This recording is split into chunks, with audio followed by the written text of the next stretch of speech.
about every foot's around here.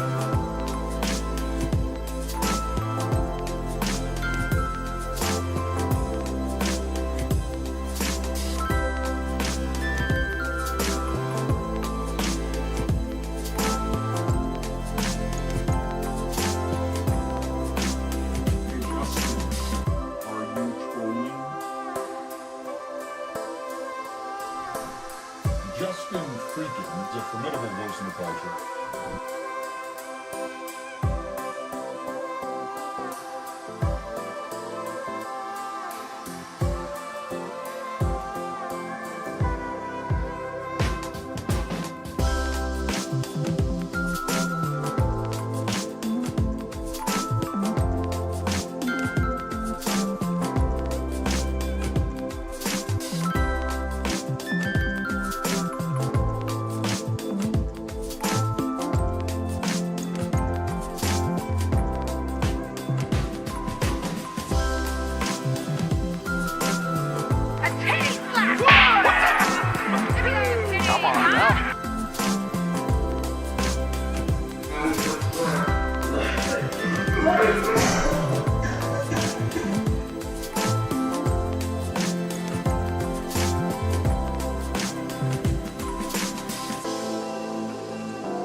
Thanks for watching. Stay updated about breaking news and top stories.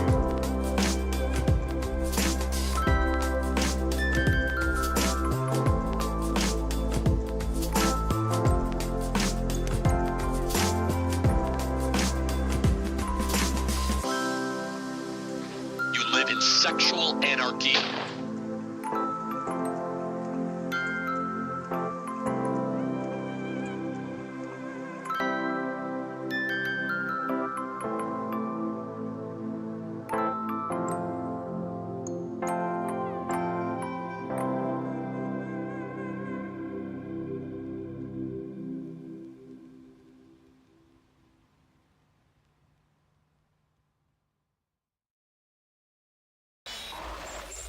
This is the Troll Patrol, live with JustinFREAKIN.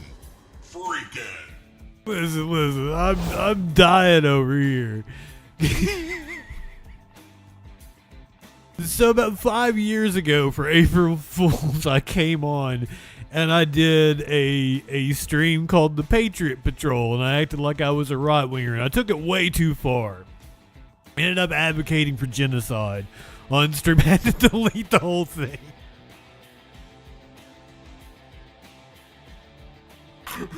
Because I can't do it apparently. This is just where my mind went.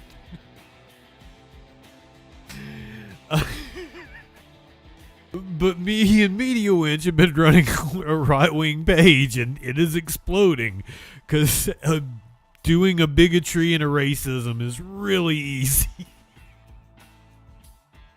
But I am cracking myself up. Let me see if I can pull up my messages with Media Winch here. I just sent her my latest one, which is cracking me up. I'm still dying.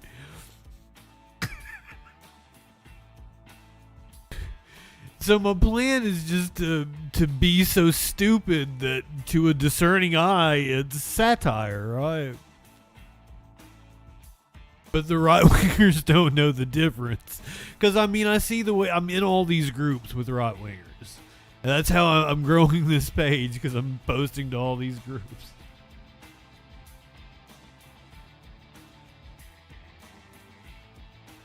Yes, here we go. Let me save this. I'll show you what I'm talking about. I think this is comedic gold over here. This is the Troll Patrol.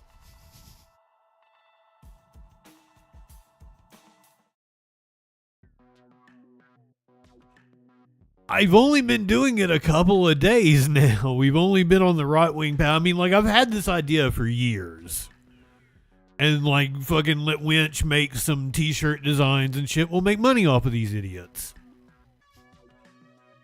So I saw this picture viral. Man in viral DC Metro photo says he was terrified of masked white nationalists.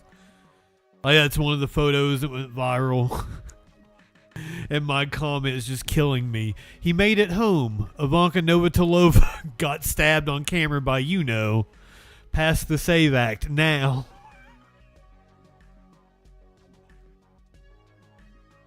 But I could totally see a right-winger saying exactly that.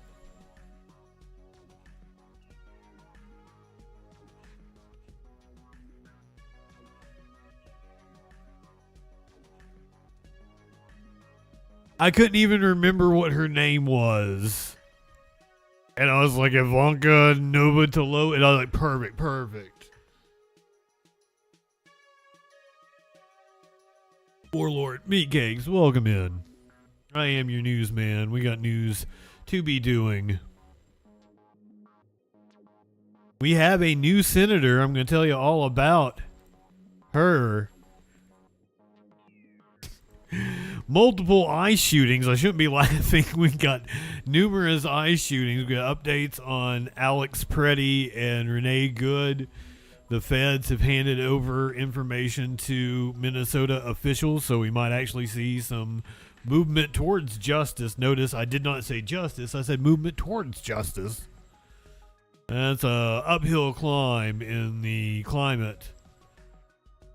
I'm going to show you the pit stop that took place in front of the White House earlier today as they previewed the Freedom 250 event that's going to take place in Washington, D.C. in about 4 weeks. Maybe 5 weeks. I think 5 weeks. 5 weeks. A family is claiming they have to sell their home because of a data center. The Democratic Party in Maine says that a statewide primary is not possible. This following Graham Plattner dropping out of the race. A mom, I think, became an influencer after her toddler twins died. She said vaccines killed them. She's been charged with murder. One of those looks maxer dudes was living in Thailand, I think it was. It was one of those countries, like Thailand, I think. So who knows what he was up to over there. Friend says he was on liquid gold when he OD'd. A fitness influencer was attacked. We have video. A dude with a large knife was caught on camera inside of a smoke shop. A shirtless man beat the shit out of a Waymo.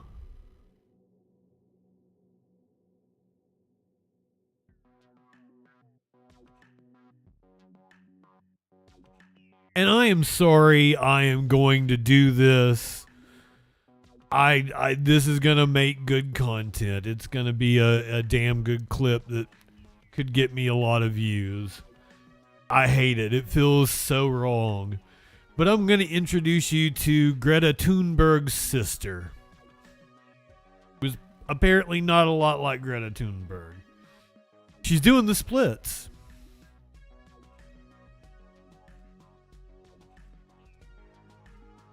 It'll make the right wingers really pissed off. All that and a lot freaking more tonight on the Troll Patrol Live. We're opening up tonight. The Senate was back in session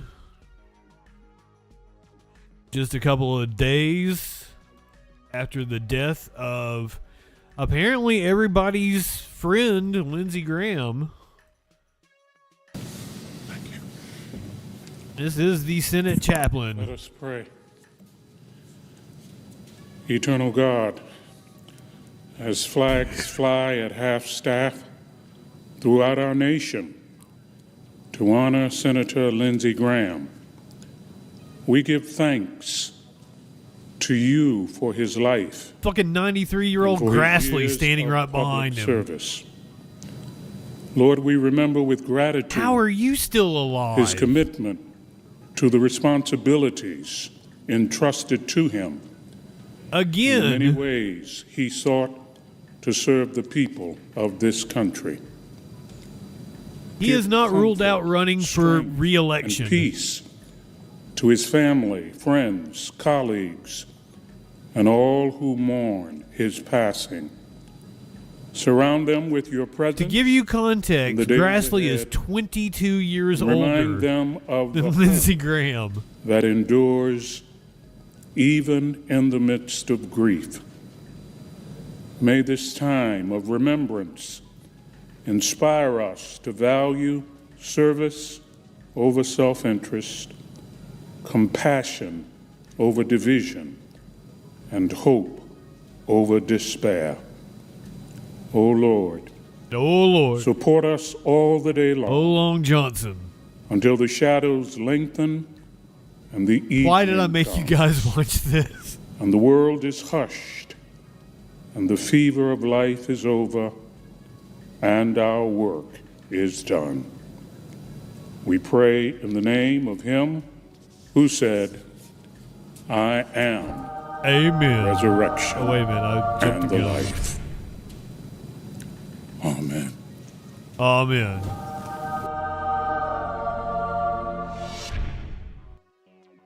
Gender Fluid, Avalon, Flash, good evening, friends. Meat Cakes, did I tell you good evening? I think I did. Welcome, friends. Good to see everyone.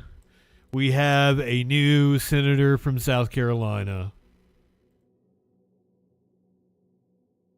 Her name is Darlene Graham. My duty to and honor to name someone to serve in the place of this irresistible man, this irreplaceable. Irresistible. I don't think he meant to say that. I'm not sure anyone has ever called Lindsey Graham irresistible. I watched this live and my jaw dropped when he said that. I meant to make that into a clip. I didn't have time. Duty to and honor to name someone to serve in the place of this irresistible man, this irreplaceable man, this. I am assuming that it said irreplaceable man and he read it wrong and then he tried to cover, which slick if that's him trying to cover. But that is hilarious.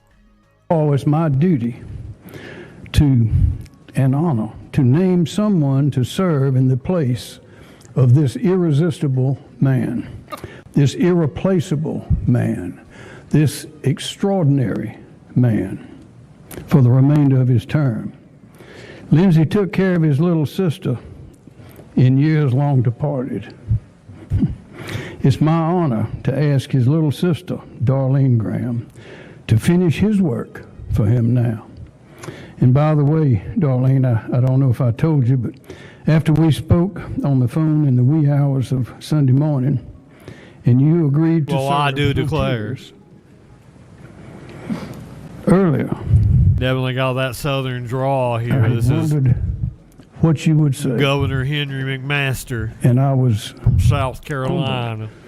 by your quickness to see the duty that you had to serve. And I called the president afterwards, and he thought it was a great idea. And I'm sure that everyone here does as well. Darlene, little sister, come forward, please. Lindsey Graham's little sister. Thank you, Governor, and just bear with me as I try to get through this.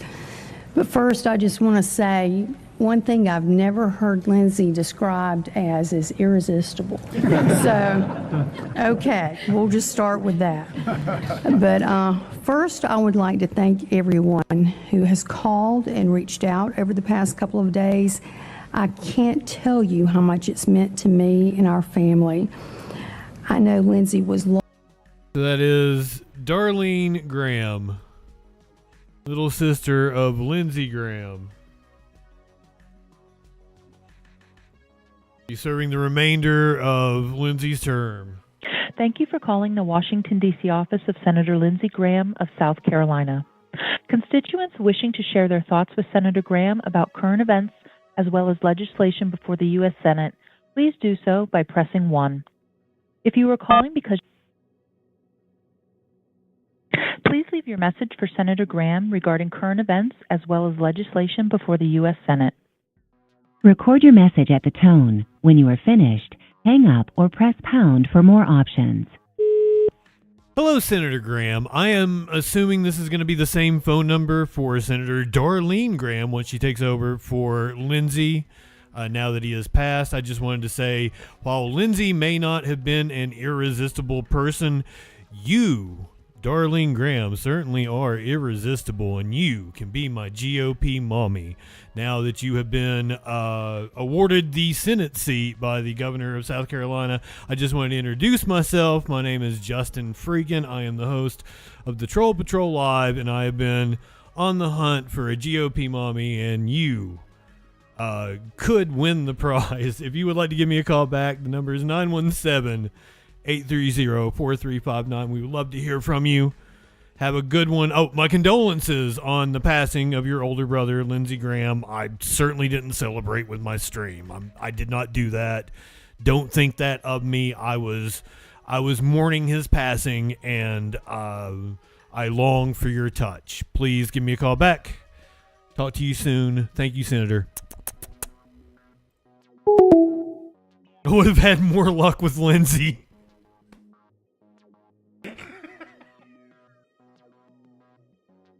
I should have done that for Pride Month.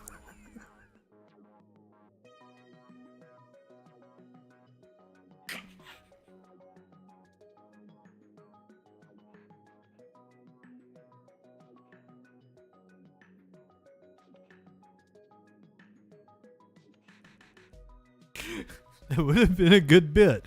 Now I can never do it. The long for your touch. That was a bit much. I'm sorry. I drew a blank.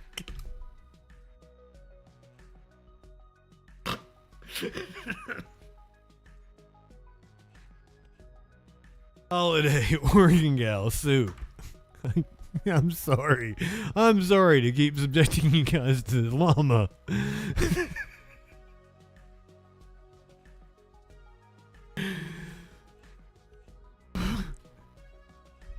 Why is everybody so horny here? Hey, Shelly, now that you're here, we should totally get high.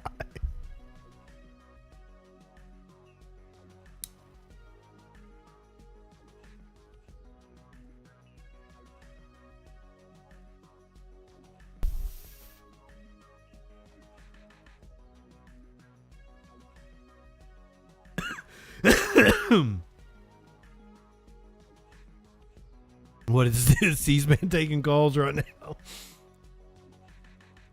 I should try to get a job with C-SPAN.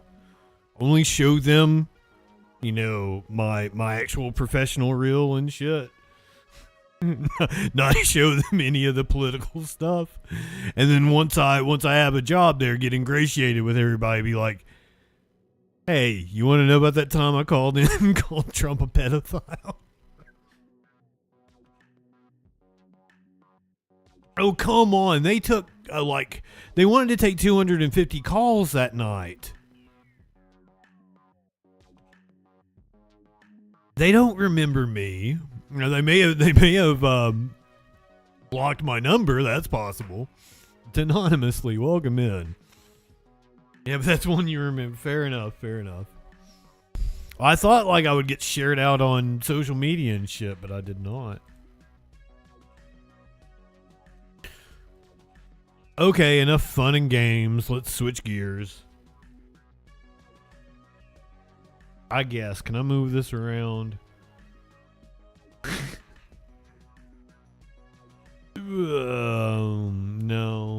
No, everything makes sense. Let's do it this way. Oh, Flash, it happens like every day. Do you not know that?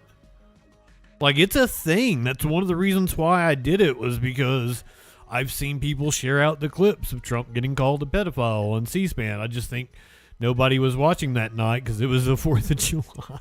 It was really easy to get through. Everybody was doing something better than watching C-SPAN.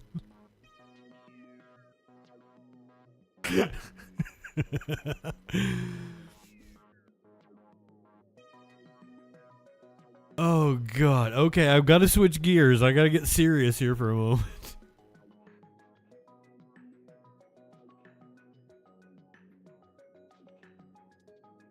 We got to do serious news, and then we can chuckle and cut up and lollygag later. We got to do business.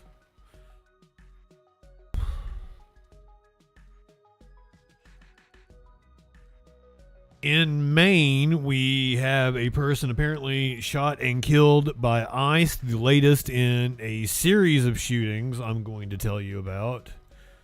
I also have an update on the investigation into the shootings of Renee Good, Alex Preddy. We're going to go to Houston, where ICE lied about their shooting of an immigrant there last week. This morning, a person reportedly shot and killed during an incident involving an ICE officer in Biddeford. That's about 25 minutes outside of Portland, Maine. The state's House Speaker writing in a social media post that state officials are on the ground investigating the shooting. This would mark the second fatal ICE-involved confrontation in less than a week. NBC News senior Homeland Security correspondent Julia Ainsley following this one for us. And Julia, details seem to be just coming to light right now. What more do we know about the shooting, and specifically who's going to be investigating it? Well, there's still so much we don't know, Sam, but I'll tell you what we know at this hour. We know that local police will not be involved in investigating this shooting. They put out a statement just within the last hour saying that there was an ICE-involved shooting here in Biddeford, Maine, but that the Biddeford local police will not be investigating. We do also know that FBI is on the scene, and here's a statement from the governor, Janet Mills, saying, I've been... Oh, yeah, that reassures us, having the FBI on the scene. Involving federal law enforcement. She goes on basically just to say that all of these law enforcement agencies are going to be working together, including the Office of the Chief Medical Examiner, to determine the facts of what occurred this morning. The most information, I will say, came from one of our wonderful interns, summer interns at NBC, who spoke to a witness at the scene, a man who said he saw a smaller vehicle being rammed by a larger vehicle. They came down the hill, rammed again. He heard gunshots around 7:30 a.m. this morning, sounded like firecrackers. Then he saw someone being pulled out of a car, presumably law enforcement pulling the victim out of the car, because he said he saw a lot of blood on this man, and that he heard the man, after he had been shot, saying, I tried to stop. Then he said he saw what looked like an attempt to save this man's life that was not successful. Yes, Flash is correct. In every instance, if you're gonna have to deal with a law enforcement agency, you want to deal with the state police. Julia, have we heard from DHS? This is the second alleged ICE-involved shooting in less than a week, the other one being in Houston, where they did say that they had the wrong person. That's right. That was just last Tuesday where they where they arrested and fatally shot someone who was not the target that they were looking for. In this case, Vicki, we haven't heard anything yet from DHS. And this was 7:30 this morning. So we're going on almost 5 hours now with nothing from DHS or ICE. That's very unusual. Also, we're not getting much from even local advocacy groups. There's something about this where a lot of people just want more details. Sources I've reached out to say they want more details on what happened before they'll even talk to me because they're still trying to get their heads around this. Remember, there's a big lesson learned from DHS and from ICE because of Minneapolis. And when the statements came out too early about the fatal shootings of 2 U.S. citizens in Minneapolis in January that turned out not to be entirely accurate, specifically with Alex Pretty, they want to be sure they have everything right before they say anything on the record to the media. We thank you for watching. Oh, shut up, Stay Tom updated Llama. on breaking news and top stories on the NBC News app or watch live on our YouTube channel. Nobody asked you a goddamn thing. I do have an update. This is from the Portland Press Herald. They're doing live updates on the shooting. The man has been ID'd.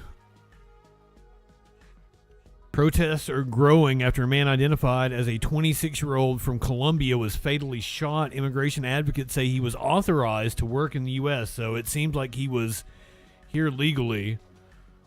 From initial reports, a federal immigration agent shot a man in Bidford on Monday morning after he allegedly drove in the direction of an officer. This is always their story, and every time so far, ICE has lied, and they were the ones ramming the vehicle. That is the exact scenario we're going to see in the next story in Houston. So I do not believe this. It's possible he was trying to flee, but it would have been because he felt in danger because he was swarmed by a bunch of fucking armed thugs.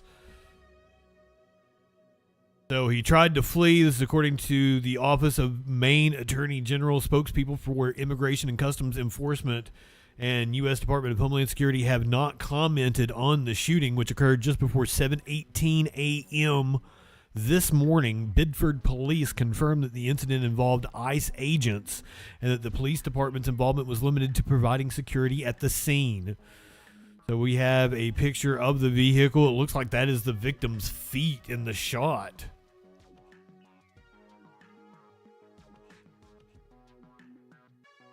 There you go. There. What does it look like?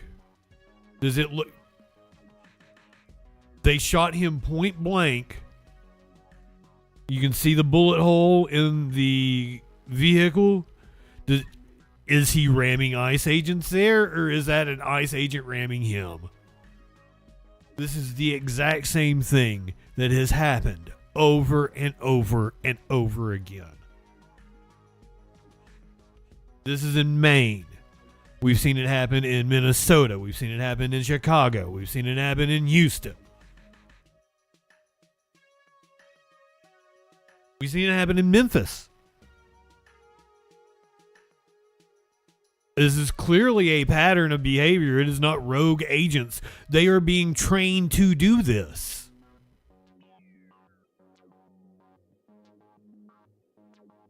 One of the neighbors with an "Abolish ICE" sign.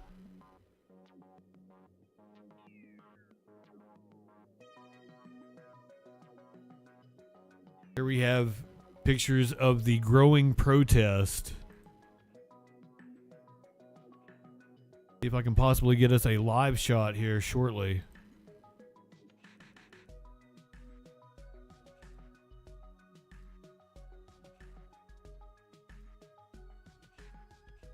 Senator Angus King and Rep. Charlie Pingree said they've learned little from federal agencies about the shooting, and both believe agents were not equipped with body cameras because, of course, they weren't.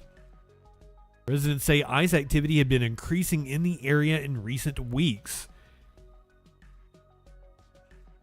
The man killed was Joan Sebastian Guerrero, a 26-year-old father from Colombia. A neighbor identified and immigrant advocates confirmed Guerrero was not the intended target of the arrest warrant. Witnesses described seeing the victim bleeding as he was pulled out of his vehicle, telling agents, "I tried to stop," and bystanders shouting at agents, including believed family members of the victim. Protesters attempted to storm Senator Susan Collins' office in Biddeford as anti-ICE protests erupted around the city.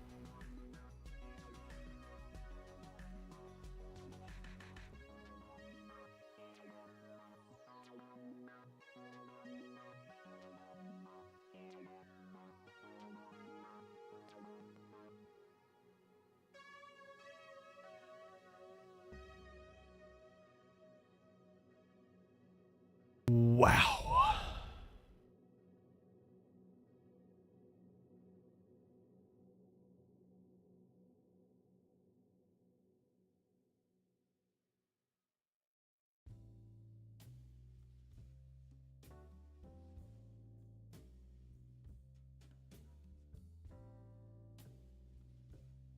Trying to see if I can get us some video of the protest.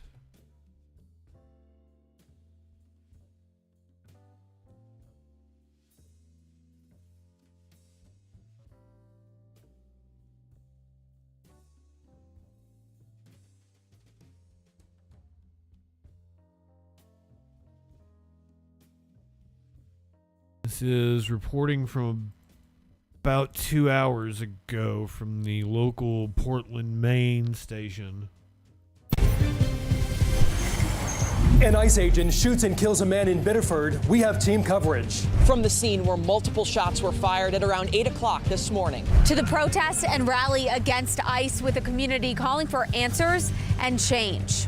Maine again in the national spotlight, and we're getting new details and responses. Breaking news, a person is dead after that shooting involving federal ICE agents. Thank you for joining us. First at 4, I'm Megan Torgeson. And I'm Kathleen Jordan. We know this happened at the intersection of Pole Street and Hill Street in Biddeford. Members of that community are still shaken up this afternoon. We want to get right to John Chrysos, who is leading our coverage from Biddeford right now, where the community is set to gather for a vigil in just a few hours. John, what do we know at this point? Kathleen, you mentioned that vigil now set for 7 o'clock, and learning just about an hour ago here this afternoon, the Maine Attorney General's office is now part of this. Sorry, I'm cutting away. We're going to, this is a, fucking fuck. Are you serious? This is live. Fuck. Why are you not working for me?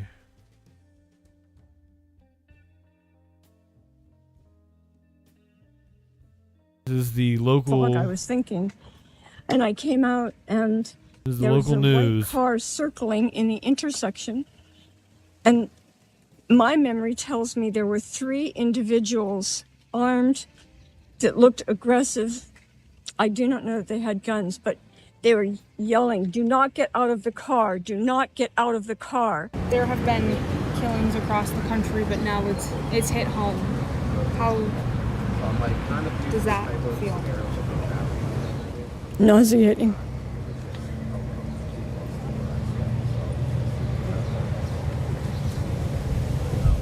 Nauseating.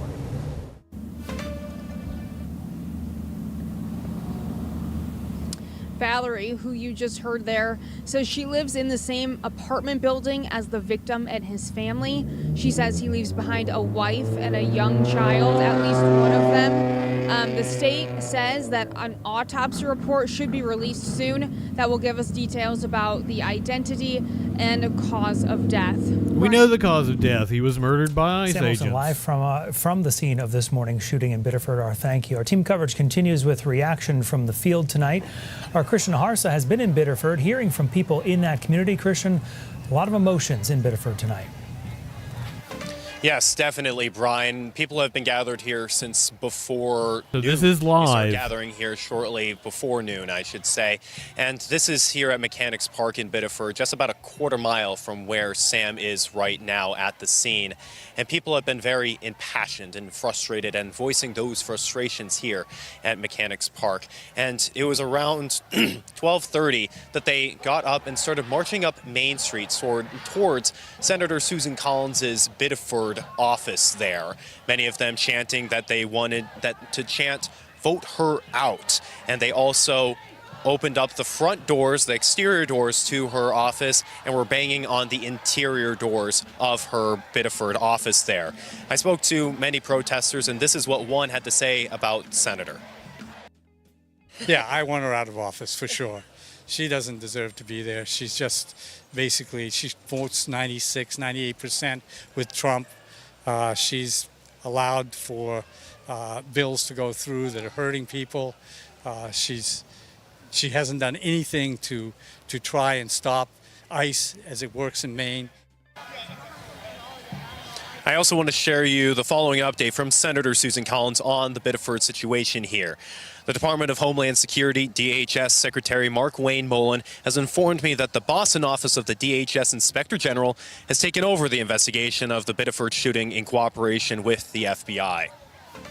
In a little less than a half hour, there is a vigil planned to happen here at Mechanics Park in Biddeford. I spoke with the mayor of Biddeford not too long ago, and he is just encouraging anyone who's protesting or attending this vigil to remain safe and vigilant. Brian. Christian Harsa live for us. Thank you. I want to get over now to our Bailey Cornick. She's also been hearing from Democrats hoping to take over their party's nomination for U.S. Senate. So, Bailey, what's their response today? Hey, Brian. Now, this moment falls in the middle of the scramble to replace Graham Plattner as the Democratic nominee for U.S. Senate. Now, these candidates, familiar faces, vying for his spot, they are speaking out. Well, I wasn't expecting them to take that angle. We have the candidates largely echoing a similar sentiment in that ICE must get out of Maine. Dr. Nirav Shah first offered his response at a press conference in Freeport. Similarly, Jordan Wood speaking in Lewiston at a press conference. Dr. Shah made his way to a protest at Mechanics Park in Biddeford. That's where Christian Harsa is. That's also where we find Shenna Bellows. Take a listen to what these three had to say in response. This should never happen. Not in Biddeford, not in Houston, as it did last week, not in Minneapolis, not in America, and certainly not in 2026. Well, it is. Definitely not at the hands of ICE, a broken, unaccountable, rogue agency that has shown itself incapable of discharging its mission safely. In January, many of us saw this coming. Today, we're feeling grief and shock and horror, because don't forget, what we know, what has been confirmed, is that a young man is dead and ICE killed him. ICE, under the Trump administration, is terrorizing our streets, and we need a senator right now with the courage to stand up to this administration and demand accountability of this agency.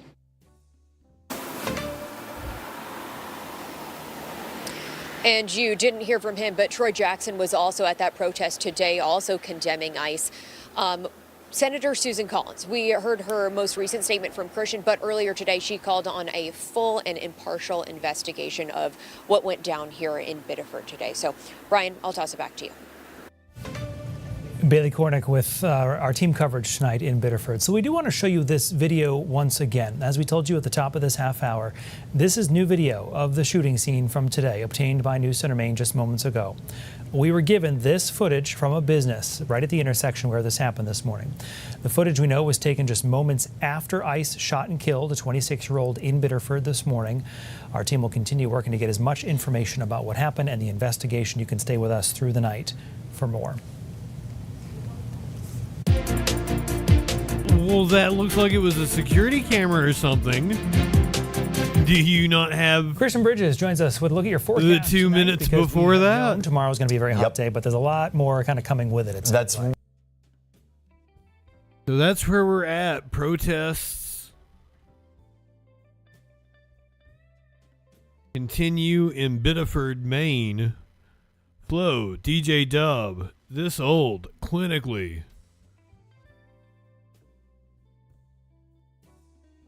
Anybody else I missed? Evening, everyone. Lenny, I miss Lenny. I hope you're well, my friend. We're going to go to Houston before we get the latest update out of Minnesota. Press conference held earlier today. The feds finally handing over information on Alex Preddy and Renee Good. We'll watch a little bit of this news conference from Houston earlier. I don't want to knock anybody's mic off here. Maybe better hold it, Sean. I know you're always good. Thank you all for being here. I'm Rodney Ellis, one of the members of the Harris County Commissioners Court. And I appreciate my district attorney being here today and also a representative from one of my colleagues. Clinically, you just said they were innocent and murdered by the state. You're going to have to narrow it down a little bit. You could be talking of 4 different examples. This happened in Houston. Goddamn. Where an ICE agent shot Lorenzo Salgado Orejo. Officials have not cooperated with office. Local officials. As you know, last Tuesday morning, a Harris County resident was shot and killed by ICE during a federal immigration operation. Lorenzo Salgado Orejo was a father, a husband, a small business owner. Did I get that right? I got his name right. This is not the first time federal immigration agents have killed people in the streets. We've seen this unfold in communities across our country, and we know all eyes of the nation happen to be on Harris County right now. There are other cases involved, including one that was just in the news this morning. Our message is clear. Lorenzo Salgado Orejo, his life mattered, it had value.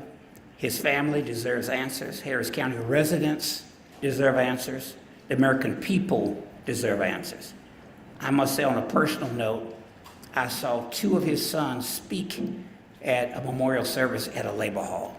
I can't not imagine having the ability at a labor hall as articulately as those 2 young men did.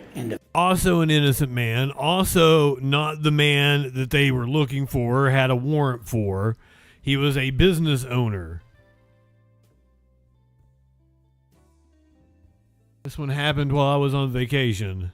Nearly a week after an ICE agent in Houston fatally shot Lorenzo Salgado Orejo. Harris County leaders say federal authorities have not cooperated with a local investigation into the shooting.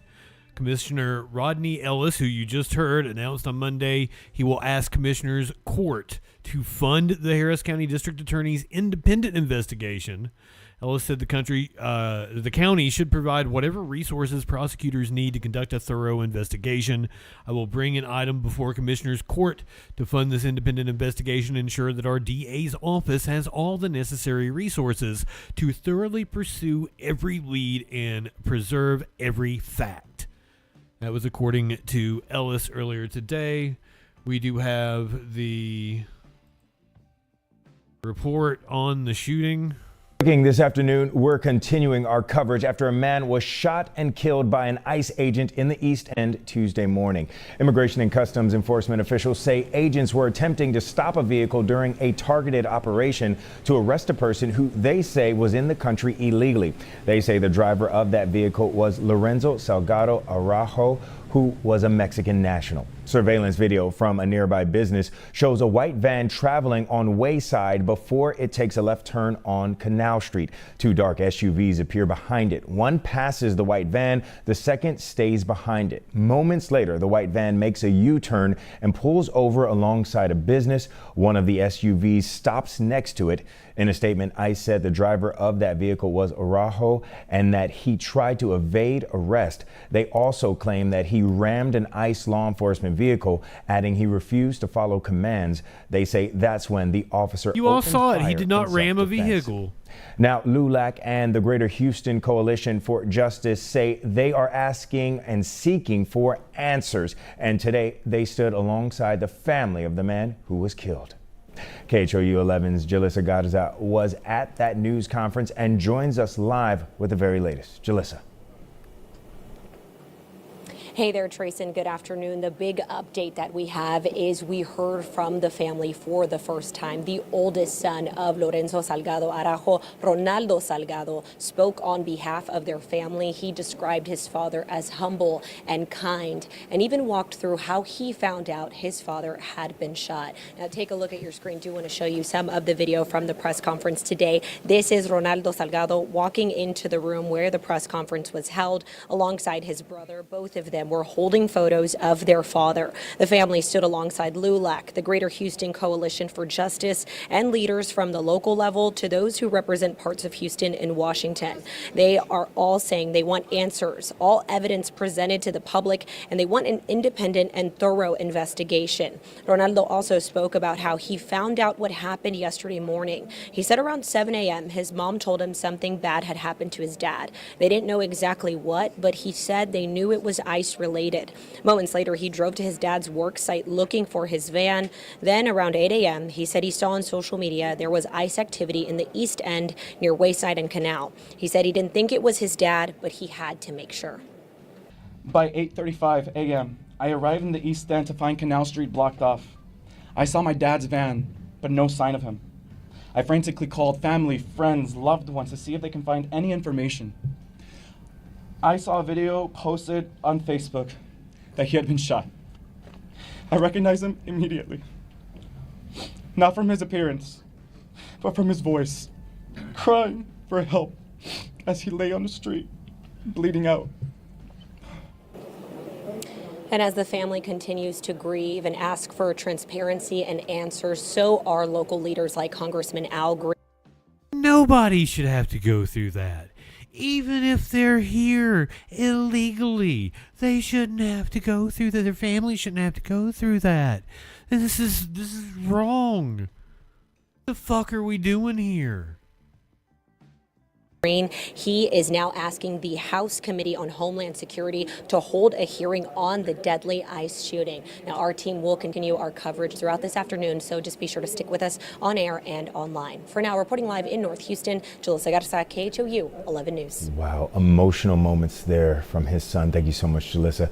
Houston Mayor John Whitmire also sharing public comments about the shooting for the first time. The mayor and many other council members shared their condolences with the family of Lorenzo Salgado Arajo.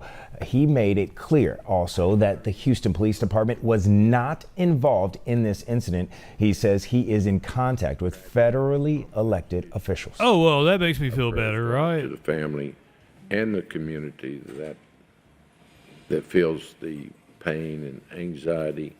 Certainly our young people that and students that just do not understand, except I know for a fact they're afraid. Mayor Whitmire says that he will share information if he receives any updates.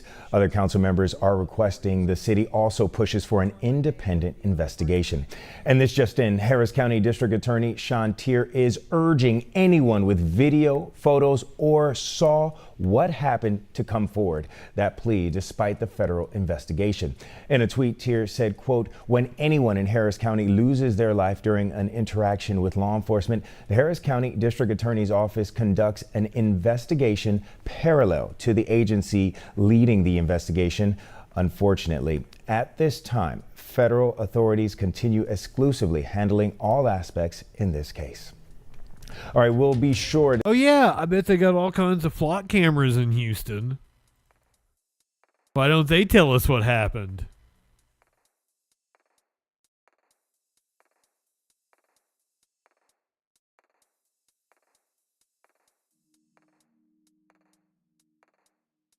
Socialist aunt, welcome in. The federal government, after months, are finally sharing information with local officials in Minneapolis about the shootings of Renee Good and Alex Pretty. A press conference was held earlier today.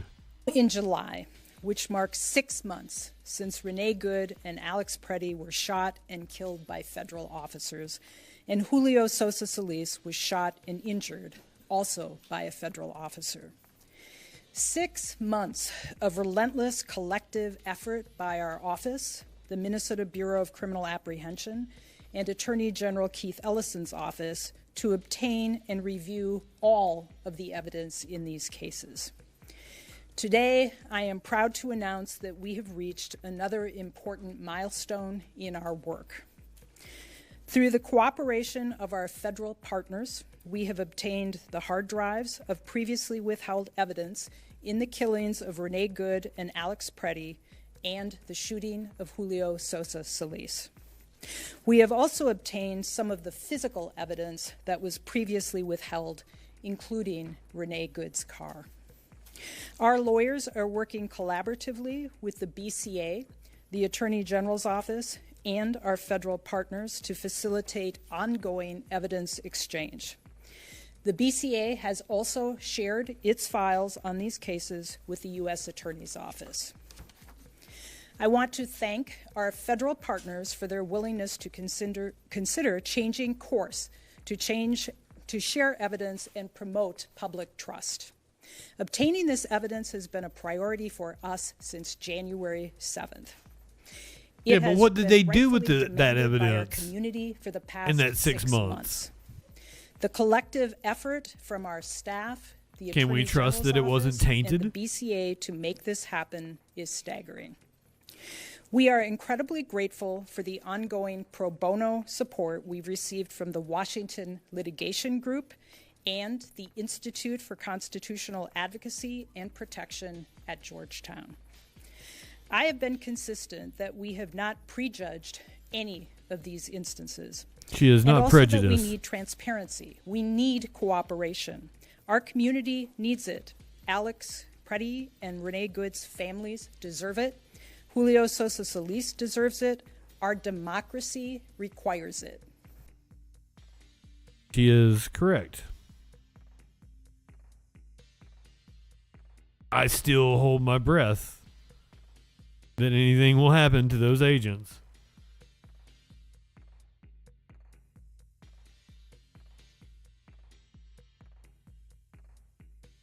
And what is becoming a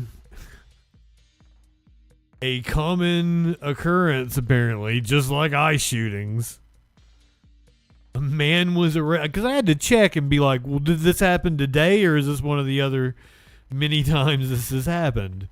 An armed man was arrested at the Capitol. The Capitol was on lockdown. Officers surrounded the man after he drove up to the Capitol building barricade with a gun on his lap.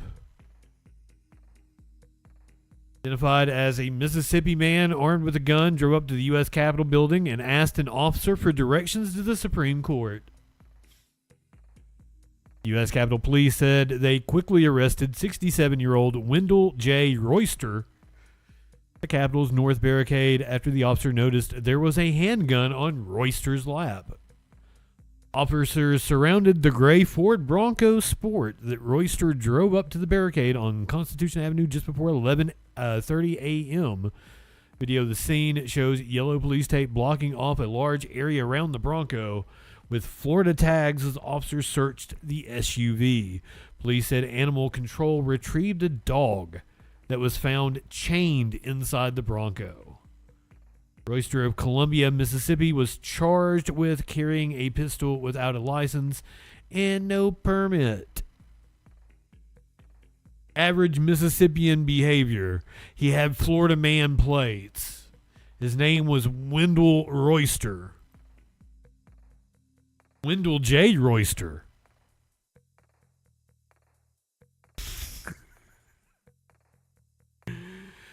Oregon gal, I swear I've got, yes, no. We've got lighter stories for the next little bit. And then I got toddler brain injury.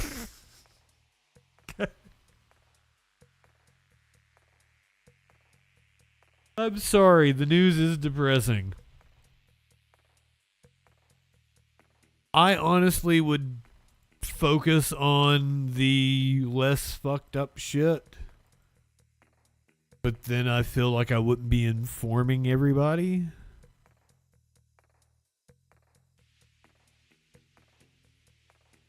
Brady get what? The brain damage? The toddler? Oh, I've got video of that.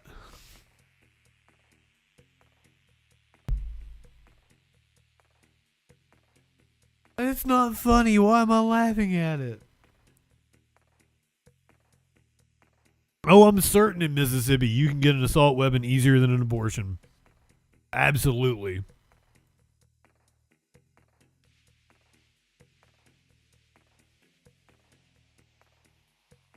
Not having a license or a permit does not mean that you cannot get a gun, especially, Mississippi. That's one of the things that they call, the gun show loophole. You can just go to a gun show, no questions asked. Hey, what's up? You wanna smoke a bong with me? Okay. No. Okay. We're not.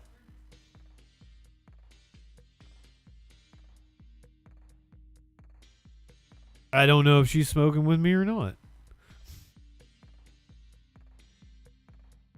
I need to refill my drink anyway. You guys will watch about Iran. We're apparently attacking it again. Control over the Strait of Hormuz. The two sides are launching drone and missile attacks despite a ceasefire agreement from last month. And now President Trump says a costly barricade is back in place. Jared Hill has the latest. In a social media post, President Trump says the Strait of Hormuz is open to all countries except for Iran and its customers. 47 years in a row, they were pushing people around. They're not pushing us around. We're pushing them around. He adds that the U.S. will collect a 20% security reimbursement on all cargo shipped through the crucial waterway. The demand counters what Trump wanted earlier this year. Well, we want it open. We want it free. We don't want tolls. Earlier, Iranian officials said they will under no circumstances allow the U.S. to interfere in its management of the strait. The two sides traded attacks in recent days over control of the area. The Pentagon saying it struck dozens of targets to degrade Iran's ability to attack ships, including using these sea drones in combat operations for the first time, hitting a naval base. And Iran with its own wave of attacks against several U.S. bases in the region. President Trump told Fox News the two sides had at one point agreed to a deal Saturday. And then they broke it. They always break it. We've had 10 deals with these people, and so we're just going to hit them very hard. And we're gonna keep the strait, and we'll probably run it. We'll become the guardian of the strait. The United Nations agency responsible for the safety of international shipping says there is no legal basis to collect tolls for passing through a strait. Jared Hill, CBS News, New York.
How long have I been sitting on a black screen? I'm sorry.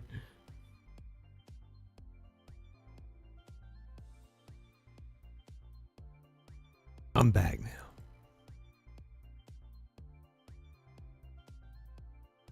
I'm assuming one of the reasons why he is ready to attack Iran again because he's got this harebrained idea about Freedom Fuel. Have you heard about Freedom Fuel? The first Freedom Fuel gas station has opened up. But the funny thing is we have completely depleted our reserves. So what kind of scam is this motherfucker running? Another story that is drawing attention online tonight, the Trump administration's support of a new chain of gas stations called Freedom Fuel Stations. The White House posted this video to promote what's being called the Freedom Fuel Network. It's a chain of at least 25 gas stations throughout Pennsylvania and New Jersey. They're selling gas for prices lower than the state and national averages. The gas station pictured here shows it's selling a gallon of regular for $3.47 in honor of Trump, the 47th president. Mr. Trump praised the gas stations on social media. He wrote in part, "This retailer is taking the lead and others should follow." The White House told our sister station in Philadelphia the Freedom Fuel Network is a private company not receiving subsidies from the federal government. But the creation of this gas network is raising eyebrows. Georgetown law professor Michelle Goodwin joins us now tonight to discuss the ethics of this new gas network. Michelle, thanks so much for joining us. It's a pleasure to be with you. I know you just looked at some of that video and you've been seeing these gas stations now branded with the words Freedom Fuel Network. The president, the White House are giving them shout outs on social media. What were your initial thoughts when you saw and you learned about these stations? Well, there are concerns about the president's involvement. There are concerns about who actually owns these networks. There are concerns from the very start on July 1st when the president said that prices must go down and that there would be relief that many Americans would want. But there are serious questions that are raised about whether the president stands to benefit, whether his family members stand to benefit, whether this has been something that's been negotiated with people who are close allies to the president who stand to benefit. And part of these questions are raised because there have been a number of other questions that have been raised about the dealings coming out of this administration, and specifically the president and his family members benefiting from his time in office. Michelle, we know the president said these stations are just lowering the prices with that 47-cent nod to him because they love America. Ow. But as we mentioned, the administration told our sister station in Philadelphia, they also told CNN that, no one from the administration is involved in this or has given this company any funding. But also, no one's been able to figure out who owns these stations. I guess many people are wondering, how are they able to sell gas at 40 to 60 cents per gallon below the national average? Well, that is specifically the question because there's been a lack of transparency, attorneys that are associated with this. And I want to point out, most gas stations don't make all that much money on gas. The gas station itself is not making, go look at the breakdown. I can't remember what it is, but a gas station's only making 10, 15 cents maybe on the gallon. And they make all their other money from the shit that they sell you inside. So the idea that this gas station can just sell gas 40 cents cheaper, unbelievable. Something's going on here. Forward and answer some of the questions that reporters have been asking and that others have been asking. And it raises serious questions that, look, Americans are suffering at grocery stores and they're suffering with regard to the rise of gas prices given the war taking place in Iran. And it looks like that will continue. Some are saying that what this is an attempt to do is to distract attention away from what is taking place at the Strait of Hormuz and the United States still at war with Iran, and that the ceasefire has weakened and that this is a kind of convenient way of turning Americans' attention away from that. And it's one issue that Americans, regardless of political party and affiliation, are all concerned about. And that's true, too. Bipartisan in Congress, there are concerns about the U.S. involvement in Iran, and we know that that has had a direct impact on the rise of gas prices. Oh, yeah, we are all certainly feeling the pinch. And as you mentioned, as that war with Iran continues, we know it will continue to have an impact on gas prices. If this Freedom Fuel Network continues with these lower prices, what ultimately impact could it have on the economy, other gas stations in the area where, they can't lower their prices that low? What do you think the potential fallout could be? Well, that's right. I mean, the next concern will be not just amongst those who follow the administration and ethics with regard to the administration and and untoward dealings, but there's also business concerns here. The war in Iran has caused gas prices universally to go up across the United States. And there would be very serious concerns amongst other businesses that sell gas, but are not able to reduce their prices to this amount. So is there some sort of insider dealing with the president and this private company? Those are questions that surely other businesses will want to know. And there are a number of other gas entities, Mobil, Shell, et cetera, that seem not to be connected with this company. And I would imagine that they are deeply worried about this. Indeed, time will tell, and no doubt reporters will keep on digging. Georgetown Law Professor Michelle Goodwin, thanks so much for joining us tonight. Thank you, Michelle. Fly high.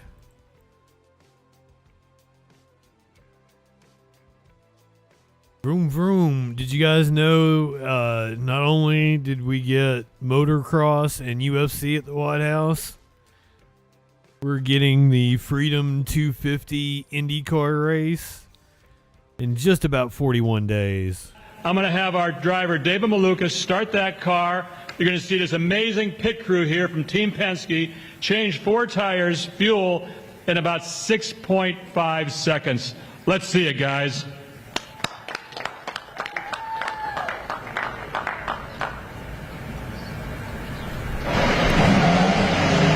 But they're driving through D.C. They're just happen to go by the White House. They just happen to go by the White House as well. This is actually a thing they've been doing. Like Chicago hosts a race where they actually race on the streets. Las Vegas does it. Nashville does it.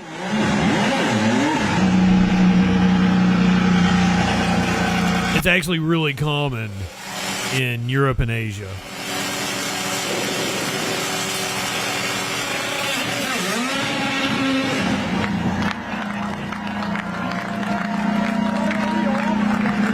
So NASCAR has been adopting it as a gimmick because their attendance has sucked.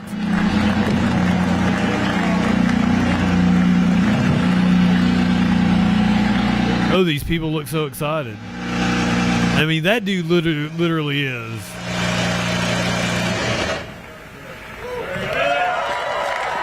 I think he was from GM or Chrysler or something. Mr. President.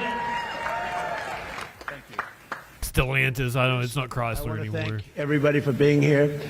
Our country is great. Our country is strong, powerful, respected again like never before. And I'll see you in 41 days or sooner. Thank you very much, everybody. Thank you. Thank you. Or sooner. Are we going to move the race up? No one respects us.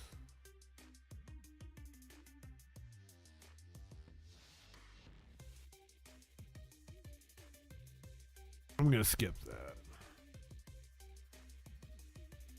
So, a family is... Oh, we're in the crime section of the show now.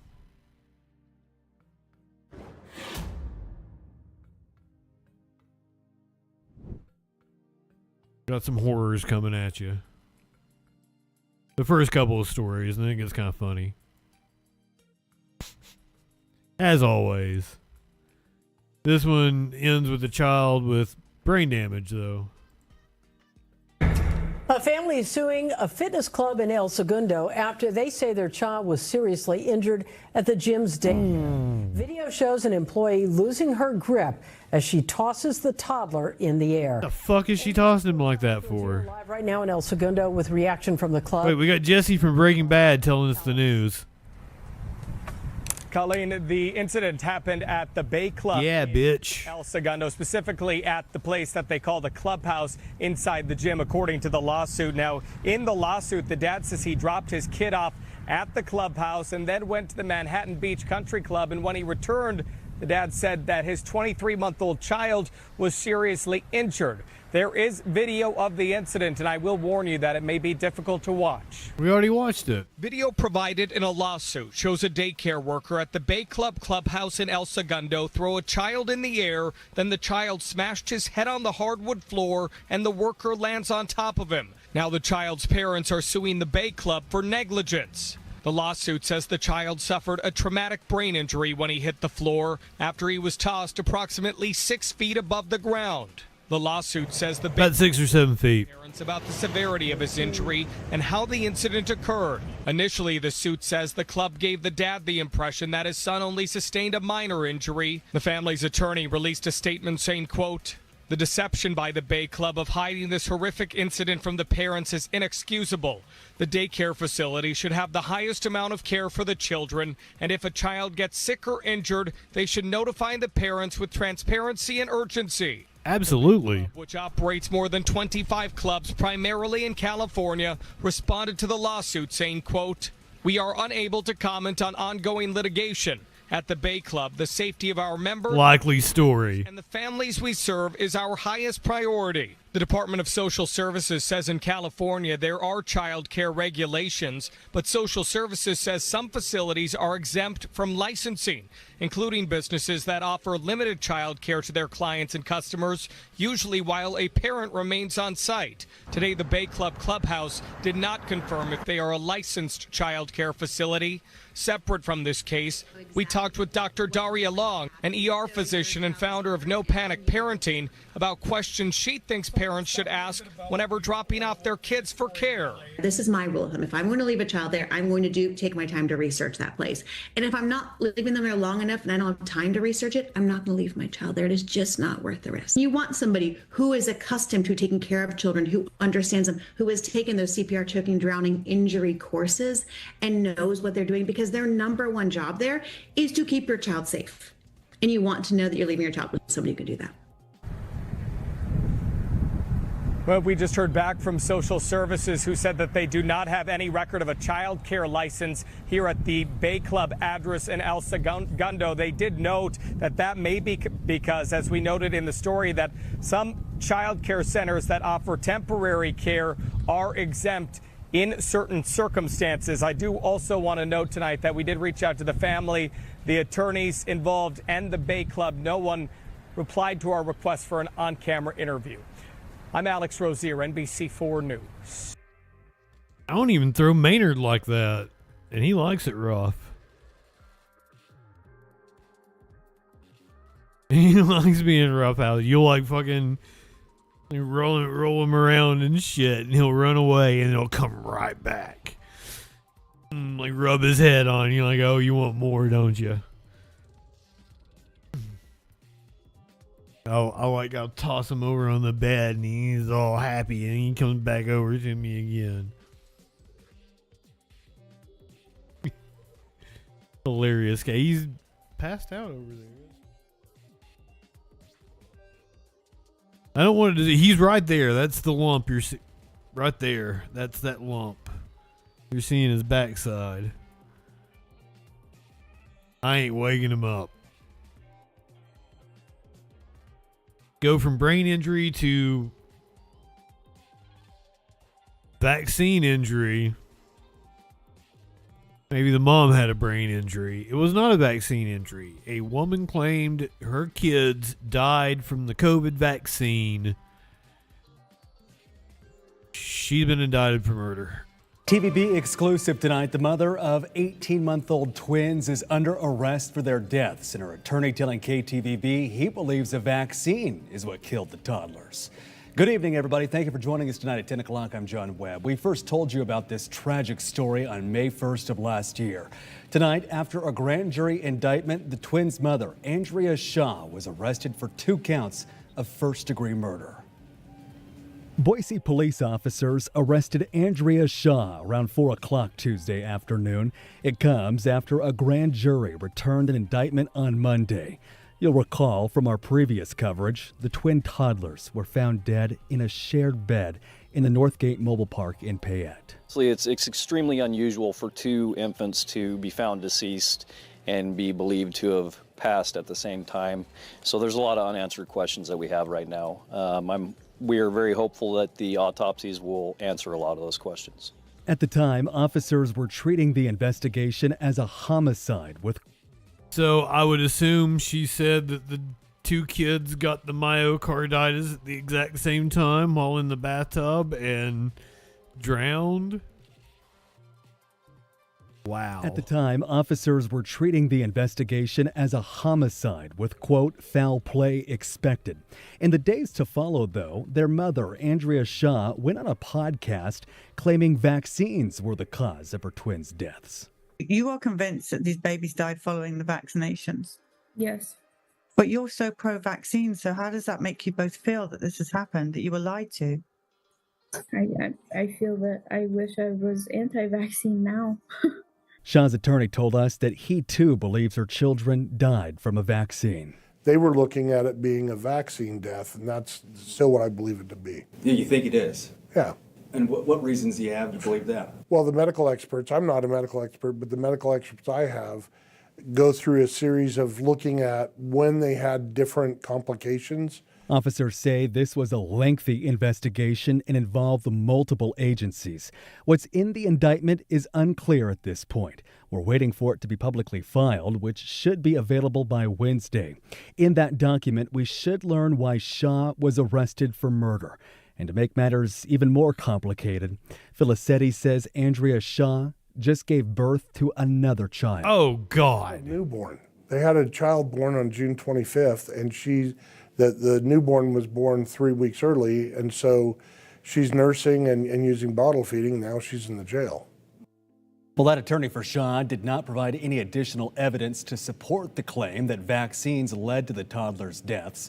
Shaw is currently inside of the Ada County Jail tonight. She's awaiting extradition to Payette County. Once she's back in Payette, she'll be arraigned on 2 counts of first-degree murder. Our newsroom has been asking for updates on this investigation since it began, and finally, some potential answers coming soon. Today on the Big 3 and Thur.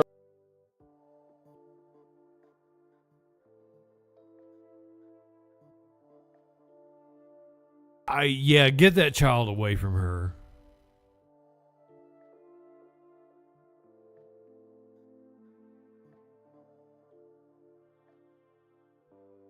From drowning toddlers to a drowning toddler, this Looks Maxer influencer died in Thailand.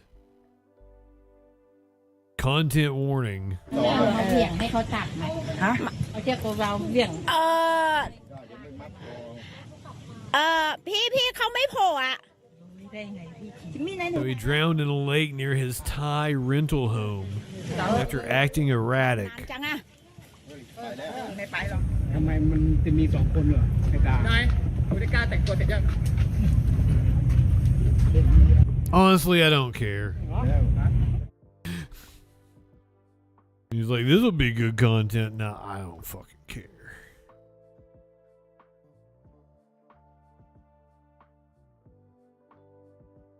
Here's a fitness influencer getting his ass beat. How about that? I think this happened in Florida. Pulled to the ground and struck more than 20 times. Surveillance video captured the chaos that unfolded inside this Miami gym in December of 2024. T-Flow, that was a good joke. I could have stole that. They jumped me, Oh, go, ooh. They're hitting me with a weight. Ooh, turn that, ooh, ooh, ooh.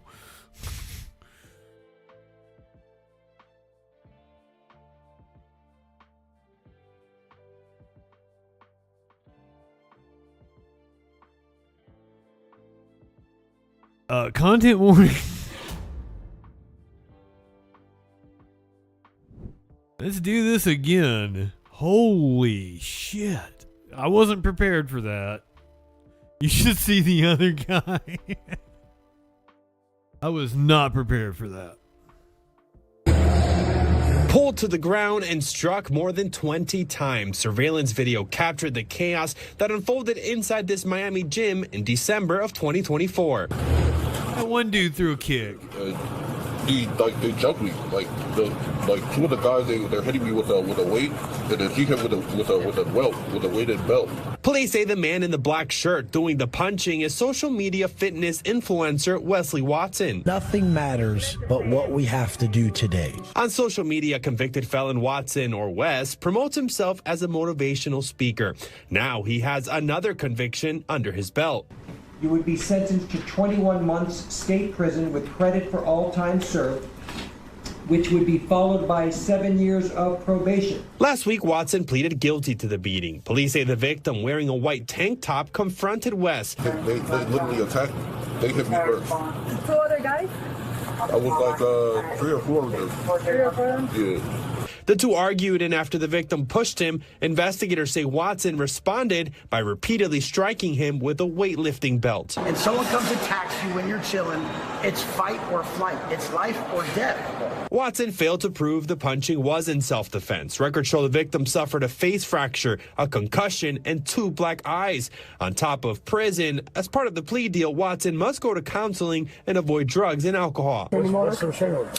Domestic violence restraining order. The best fight ever happened. But Watson's legal troubles are not over. In Broward County, he's accused of severely beating a woman, leaving her momentarily black. Yeah, that makes sense. This case remains open. In a statement, the victims sounds right. NBC6, he is grateful Watson was held criminally responsible, and they look forward to the civil case. Court records show the victim is seeking more than $50,000 in damages from Watson. Is that all? Get more. NBC6 News. Damn, dude, you should have at least gone into the 6 figures. If this guy was some sort of influencer, he's got some money. Possibly, unless like you consider people like me influencers. I ain't got no money. He looked like a Nazi white boy, so he probably has fucking thousands of people watching him on Cozy or some shit. Get that bag, dude. I don't know why this dude was acting so erratic inside a smoke shop. You'd think he would calm the fuck down, but he had a big ass knife. He's in custody after waving a large knife during an erratic hours-long standoff in Fullerton. Police say the suspect had access to more weapons inside the building. Nearby businesses were evacuated and SWAT was called in. KTLA Orange County Bureau Chief Chip Yost is live in Fullerton with the latest details. Chip. Yeah, hello there. Yeah, that whole situation you're talking about played out inside this smoke shop here in Fullerton yesterday. A man inside that business at some point armed himself with a huge knife. When it all started, an employee was still inside. It was a concerning situation when Sunday morning at around 10:30, police got a call that a man with a knife. I see you played Knifey Bongy before. Smoke shop near Orangethorpe and Harbor, acting erratically. A female employee who was in the shop ran to Kay's Market next door for help. The girl working in the store, she came here very frightened. They say inside my store, one crazy guy, he has a knife. He talking himself. I'm very scary. Soon, Fullerton police. She said, "Do you have a knife in your pocket, or are you just happy to see me?" The man barricaded himself inside the smoke shop. The subject has barricaded himself in there. He's actively vandalizing the business from inside. He is believed to be armed with a knife and has access to other weapons inside that store. The standoff went on for hours as local businesses were evacuated and officers made efforts to gain access to the shop. Finally, at around 3:45 p.m., more than 5 hours after it started, the SWAT team managed to get the man into custody.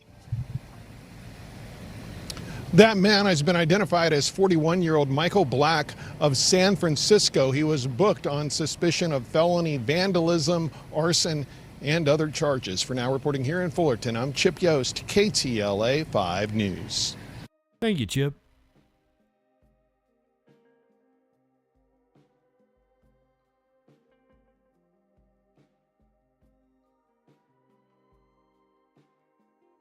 Here's a shirtless man in Hollywood attacking a Waymo.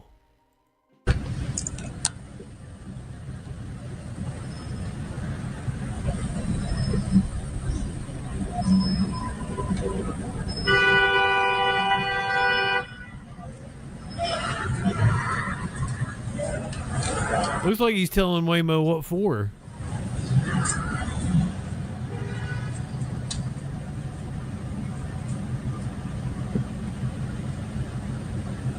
I hate those things. I think any violence against a Waymo is absolutely justified.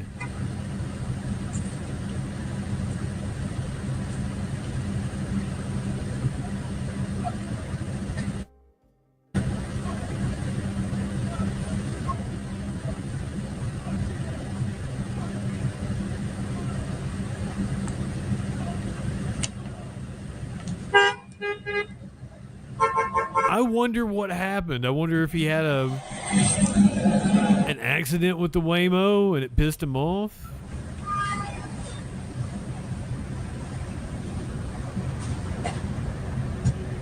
Biting it, kicking out the windows.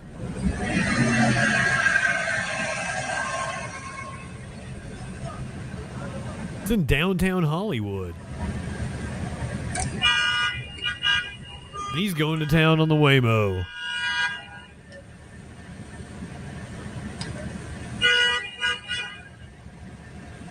The bus had to get right in the way of the shot.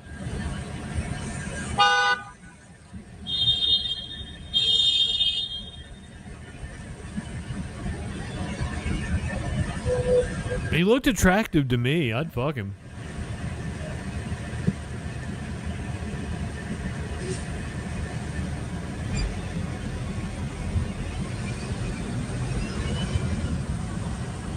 The advertisement for the lawyer, accidents. Is he bleeding, or is it possibly oil from the mechanics? I think it's oil.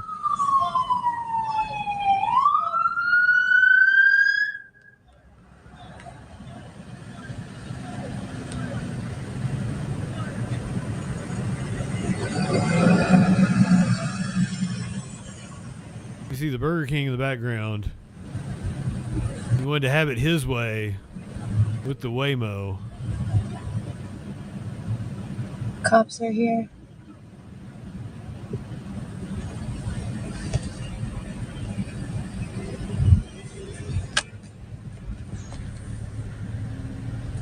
I'm not saying attack flock cameras, attack Waymos. I would never encourage you guys to do that. Broke the whole windshield. Getting arrested. Bye, buddy. Do not ever do anything illegal like that. I do not encourage it. You should not attack Waymos or flock cameras. Flock cameras are not full of copper.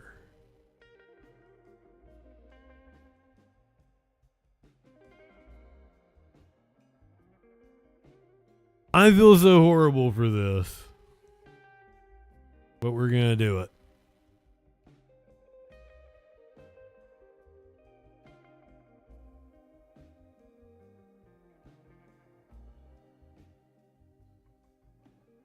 This is rising pop superstar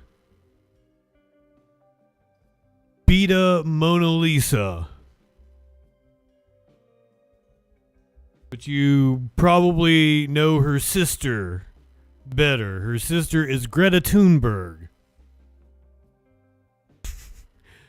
Seems two completely different career paths. This is Greta Thunberg's sister doing the splits on a couch.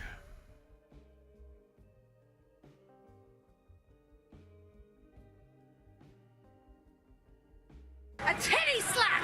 What the? Come on now.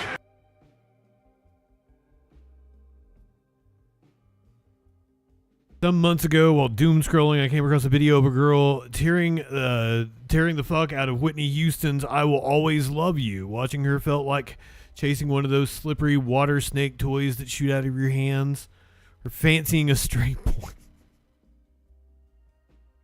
Interesting write-up in Interview magazine. After some light Googling, it was revealed that Beta Mona Lisa, aka B, is Greta Thunberg's younger sister. But if the internet offers you that fact first, B herself is intent on making it the last interesting thing about her.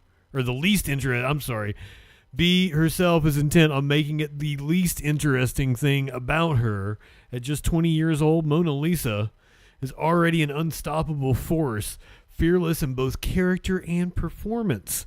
She's carved out an identity worlds apart from her sister's clean-cut activist image. She has grown from the ashes of the press storm that was her childhood into a superstardom all her own. There's a whole interview with her, but here she's very fond of doing the splits, apparently. She's very thick.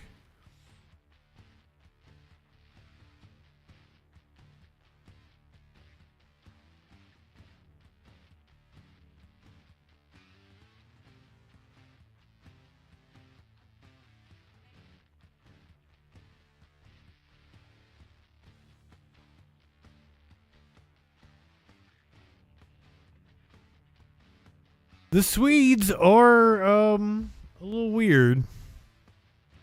But hey, girl, do your thing. Why don't we give her a listen? Well, my God. A titty slap! What the? Come on now.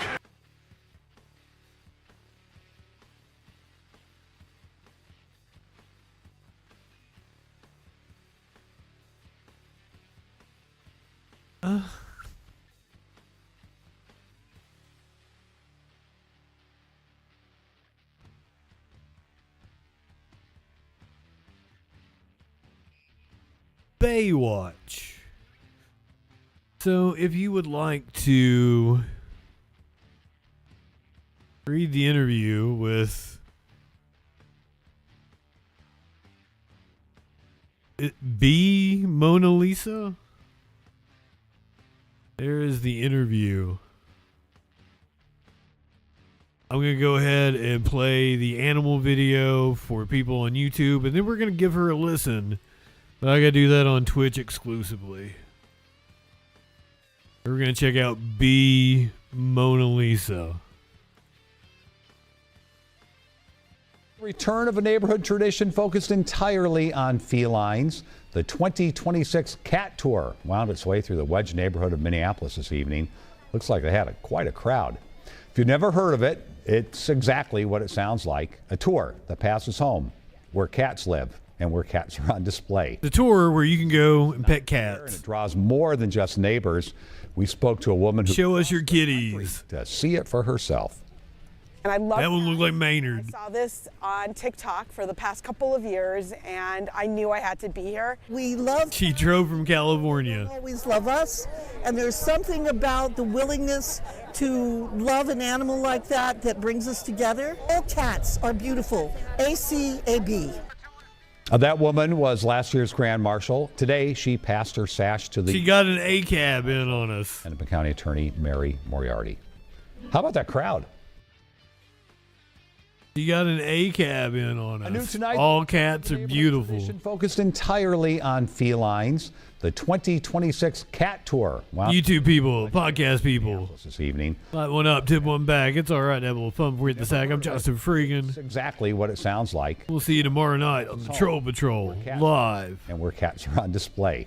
Twitch people, stick with me. Let's listen to neighbors. We spoke to a woman who crossed the country to see B Mona Lisa.